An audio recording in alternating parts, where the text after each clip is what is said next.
Pašlaistošie podi, kas tie ir un kā tie darbojās. Šodien iestādīsim vienu tomātu stādu un parādīšu, kā sagatavot pašlaistošo podu stādīšanai. Ko vērsim vaļā? Pašlaistošais pods sastāv no diviem konteineriem. No iekšējā konteinera, kam arī ir šādi ērti rokturīši, ka mēs varam ērti izcelt un iecelt atpakaļ. Un no ārējā konteinera. Iekšējā konteinerā mēs pildam augsnes substrātu, ārējā konteinerā ūdeni, un ūdens gan padzirdīs augu, gan arī pasargās augu saknes no pārkaršanas. Šim konkrētajam modelim tilpums ir 18 litri augsne, 9 litri ūdens. Un skatāmies, kas tad mums šeit vēl ir komplektā iekšā. Šeit mums ir mitruma mērītājs, ko mēs ievietosim šeit, lai mēs redzētu, cik daudz ūdens mums ir iekšā un cik ir augsts izdzērs un kad mums ir ūdens līmenis jāatjauno.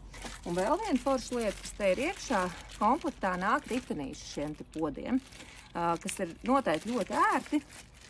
Ir īpaši lielajiem podiem šeit ritentiņus var ievietot apakšā. Ja, teiksim, pods atrodās uz cieta seguma, tad tos ir ļoti ērti pārvietot. Un iekšējā konteinerā šeit nāk iekšā auduma lente. Tā izstās no otras puses, caur kuru tiek padots ūdens augam. Un būtībā šis te substrāts, ko mēs iepildīsim, viņš tā kā tāda švamme uzsūks ūdeni gan caur šo lentu, gan caur speciāli iestrādātām gropēm poda apakšā, tādējādi nodrošinot visu laiku vienmērīgu mitruma līmeni, ko nevar panākt ar cita veida laistīšanu. Tagad piepildīsim iekšējo konteineru ar augsni. Un šodien es izmantošu augsnes substrātu Urban Mix, kas ir ražots ģimenes uzņēmumā Valmierā. Un tas ir tīrs no kaitēkļiem un augu slimībām, kā arī papildināts jau ar visām barības vielām, kas augam būs nepieciešams pirmajam mēnesim. Un vēl, kas ir ļoti forši, ka sastāvā ir arī perlīts, kas arī vēl papildus palīdzēs uzturēt mitruma līmeni. Laisīšu vaļā.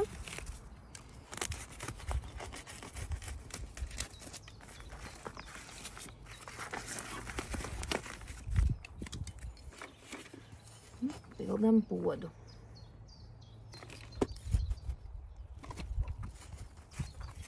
Pods ir piepildīts ar substrātu, un substrāts mums ir diezgan sauss, tāpēc pirmajam brīdim es pieliešu mazliet ūdeni, samitrināšu substrātu.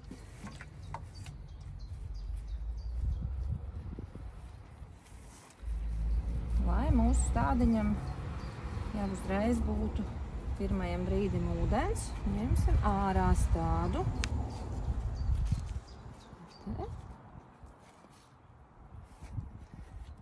Un liksim iekšā.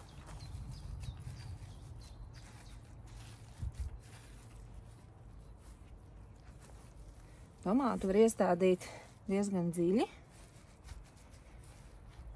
Kārtīgi mēs šinam apkārt.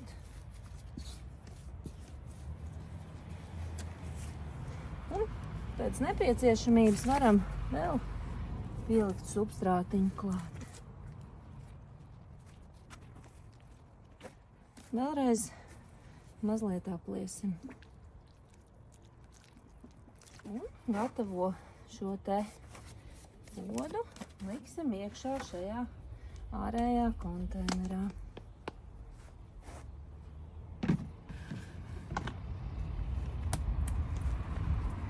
Un savukārt tagad ārējo konteineru mēs varam piepildīt.